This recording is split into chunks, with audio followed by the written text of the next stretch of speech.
Hello, welcome. Thank you for joining us on this edition of News 2. Happy Friday, topping our newscast. This week has been a week of victory, according to Delegate to Congress Stacey Plaskett. This after two pieces of legislation that could have hurt the Virgin Islands' reputation, as well as its highway funding, were thwarted. And Plaskett's camp is taking credit. News 2's April Knight has that story. The local Washington, D.C. government almost classified the Virgin Islands as a tax haven this week, and Delegate to Congress Stacey Plaskett fought back. A provision in the District of Columbia's fiscal year 2016 budget listed the Virgin Islands among 39 countries that the D.C. government recognized as a tax haven. And this measure had the potential of infringing on our tax incentive program, our EDC program, and impeding economic growth in the territory. According to Plaskett, although it's just a measure in D.C., the fact that the House of Representatives approves and adopts the D.C. budget would have been a show of tacit support. According to Plaskett's camp, she worked with the ambassadors of Barbados and Dominica, which were among the Caribbean countries included in the list. We work with ambassadors from Barbados and Dominica, as well as the Virgin Islands Chamber of Commerce. We were able to not only tap into members of Congress, but actually the DC City Council, and gave them a measure which was ultimately adopted that repealed the listing of the Virgin Islands in emergency legislation. On Tuesday, emergency legislation helped repeal the controversial provision. Plaskett also fought against an amendment to the DRIVE Act. The amendment, according to Plaskett, could potentially hurt the territory's highway funding. We were able to get other members of Congress to join in against this bill, and the amendment was defeated by a vote of 113 to 310. Reporting for News 2, I'm April Knight. Other Caribbean nations included in that tax haven list were Barbuda, St. Kitts and Nevis, the Bahamas, St. Lucia, and St. Vincent and the Grenadines. Michael Quinn, who's the attorney for former Governor John DeYoung, is arguing that the criminal charges against the former governor must be dismissed, and his argument stands on erroneous punctuation, a comma that's not supposed to be there. In the motion, DeYoung's attorney stated the fact that the people's entire case against Governor DeYoung hinges on a matter of remedial English means the case is not legitimately about the criminal law, but a politically driven and poorly conceived vendetta initiated by the current governor, whom DeYoung defeated in his last reflection campaign in 2010. News 2 will keep you updated. Senator Kenneth Gittens is inviting the public to a committee hearing scheduled for Thursday, November 12th at 6 p.m. in the Fritz Loett's conference room located on St. Croix. That hearing will be held primarily to discuss the readiness of the election system and Board of Election for the upcoming 2016 elections. According to Gittens, there were a myriad of shortcomings noted in the 2012 and 2014 elections, and his working committee, comprised of legislators and election officials who have been meeting for several weeks now, aim to comprehensively address them. The slew of violent crimes, especially the recent homicides, are certainly taking their toll on the territory, from grieving families to a frightened community. Local government officials are also feeling the pressure. Recently, the VIPD accused the Attorney General's office for not attending to warrants more promptly, a situation handled quickly by the AG. News 2's April Knight has that story. The most recent spate of violent crimes is setting local leaders on edge, resulting in a little bit of finger-pointing that was quickly resolved. The issue arose in the middle of a rash of homicides and other violent crimes. Police Commissioner Delroy Richards said he was concerned about some arrest warrants not being attended to in the Attorney General's office. I have spoken to Commissioner Richards. I have asked him specifically for a list of outstanding warrants. The response was, yeah, there There is no outstanding warrant. My deputies are well aware of the priority that we place on warrants, particularly those pertaining to homicide.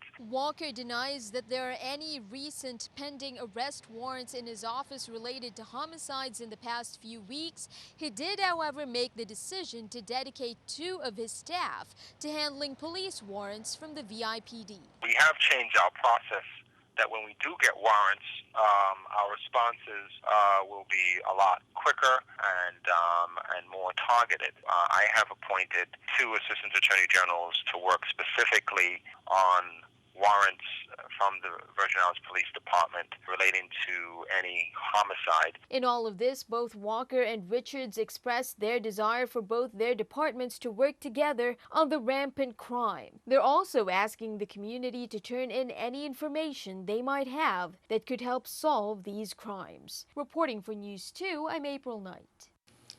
And in response to all the crime, be sure to tune in later. We'll have some details on a peace rally coming up this weekend. Well, as we head into the weekend, police remind you to look out for the following missing persons. Nina Gondalo, as we reported, 23 years old, who has a mental condition. Nina was last seen on Monday, November 2nd at 1 a.m. in the area of Estate Mountain. Nina stands at 5'8", weighs approximately 125 pounds, a light complexion with blonde hair and blue eyes. Ms. Gondolo may seem confused and may be in need of medical attention. Also on St. Croix, the search is on for 20-year-old Emmanuel Fraticelli Davis, also known as Manuel. Davis was last seen on Thursday, October 22nd in the vicinity of Marley Homes, wearing a black t-shirt with red basketball short pants. He has a light complexion, black hair, green eyes, stands 5'7", and weighs 135 pounds. Meanwhile, in St. Thomas, police are requesting the community's assistance in locating Brian Adamitz, age 35, who was last seen on Wednesday, October 5th by his roommate, leaving his household in Pillsbury Heights on foot, traveling to work at Secret Harbor. He was wearing a black t-shirt with a Virgin Islands flag emblem, gray shorts, and was wearing a black backpack. Mr. Adamitz, a Caucasian male, is 6'4" and weighs 190 pounds, has brown short hair and brown eyes. Please contact 911, the VIPD, or Crime Stoppers USVI at 1-800-222-8477 if you can assist with any one of these reports. Coast Guard, along with responders from 21 federal and local agencies and industry organizations, conducted an area maritime security exercise on November 5th on St. Thomas. The annual tabletop exercise was conducted to test the effectiveness of the area maritime security plan as the framework for how to respond to port security incidents in the islands. Exercise participants gathered at the Virgin Islands Port Authority Administrative Building. Participating agencies and industry organizations included Coast Guard Sector San Juan, Coast Guard Marine Safety Detachment St. Thomas, Federal Bureau of Investigations, Customs and Border Protection, and even the American Red Cross, and that's just to name a few. Well, even as WAPA faces scrutiny because of the delays in the propane project, and as it announces its first shipments of LPG, one former WAPA employee is saying he does not think the St. Croix facility is ready to receive the ignitable substance. And he said a lack of vigilance on part of WAPA and the government could cost lives. Here's more. It's supposed to include an existing drawing of the facility as is, and a proposed drawing showing all the changes in order to bring the plant up to the classification it's supposed to be under, using this type of highly ignitable fuel. Any one escape of vapor of that liquid propane escape because of the history that WAPA has, it is so urgent that people will die. And keeping an eye on the economy, here's a look at the stock market watch at the New York Stock Exchange. The Dow up 46, NASDAQ also up at 19, S&P 500 down. Coming up on News 2, a push for peace. A huge peace rally in March is coming up on the Big Island, and we have a preview.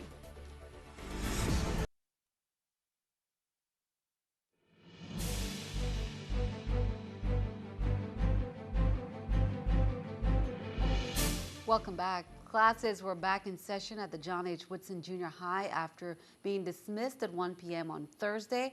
Officials say classes were called off due to a broken main water line resulted in no water at the school. WAPA went to work to rectify the problem. The Adjutant General of the Virgin Islands, Deborah Howell, will conduct a promotion ceremony for Lieutenant Colonel Gil Diaz. That's on Saturday, November 7th at 11 a.m. at the Brigadier General Gerard James Joint Force Headquarters on the estate Bethlehem on St. Croix. He will be promoted to the rank of Colonel. Lieutenant Colonel Diaz began his career as an enlisted soldier in 1979 in the Puerto Rico Army National Guard and held many positions. Diaz joined the Virgin Islands National Guard in 2014. Currently, he serves as the National Guard State Surgeon. Congrats to Marcus Alaric Norkaitis of the Peter Gruber International Academy, who has earned the highest advancement award the Boy Scouts of America offers to scouts, the Eagle Scout Award. And a recognition ceremony will be held on Saturday, November 14th at 5 p.m. at the American Legion Hall in Subbase. Marcus will become the third scout to attain this high honor in the VI this year. Now, candidates must earn 21 merit badges and complete a community-related service project. Marcus constructed 3 picnic tables and benches for the Winston Ramo Recreation Center. The Peter Gruber International Academy Senior is the son of Gary and Paula Norkaitis. The NIGEL HODGE Foundation celebrated its 19th anniversary on Sunday at Adelita Cancrine Junior High School with a luncheon featuring children gems and jewels. There was music, dance, pantomime, and other arts. Entertainment was by the Adelita Cancrine School Jazz Band and the Lashing Pups of Ulla F. Muller School. This luncheon was a fundraiser. The nonprofit organization established in 1996 by Chester and Josephine Hodge after the death of their son, Nigel, who died at the age of 11 years. Was due to medical mistakes for Hodgkin's disease in 1994. The foundation has been assisting children with travel and other medical expenses, as well as providing scholarships. As we have been sharing, this weekend is the Peace Rally and Concert presented by the Office of Senator Terrence Nelson. A lot of meetings took place to get to this point, and this event will be held on Saturday at the Agriculture Grounds from 2 to 10 p.m. There will be vendors, musicians, and an overall message about peace.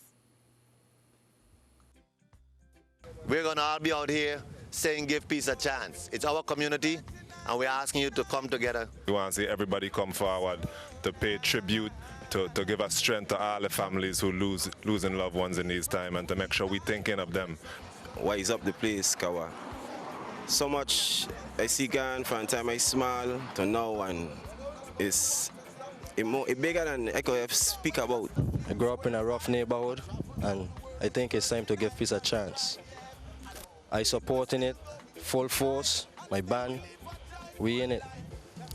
As a musician, we like to show that people could get together, and we're going to give you some of the best music that you could see out there from the talent that's available here in the VI. A lot of people took their time to come together to make a change. Like they say, one filled basket. All we are saying is give peace a chance. Well, great event there. The St. Thomas Office of the American Red Cross of the Virgin Islands is recruiting volunteers to collaborate on 2 disaster preparedness programs for the Home Fire Preparedness Campaign. Several local program coordinators are needed to coordinate all aspects of the program, including planning and implementation. Also, a local program coordinator for the Pillowcase Project is needed to coordinate all aspects of that program, including emergency preparedness education to youth ages 8 to 11 years. The program includes activities that address home fire safety, local, natural, hazard response, coping skills, and household preparedness steps. Applicants will be trained.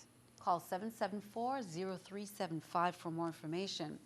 Governor Kenneth Mapp has granted administrative leave for government employees choosing to volunteer for the upcoming Project Homeless Connect. The Department of Human Service, with the support of the Office of the Governor and the United Way of the USVI, along with other community partners, will be conducting 3 events in the territory, and those are the dates.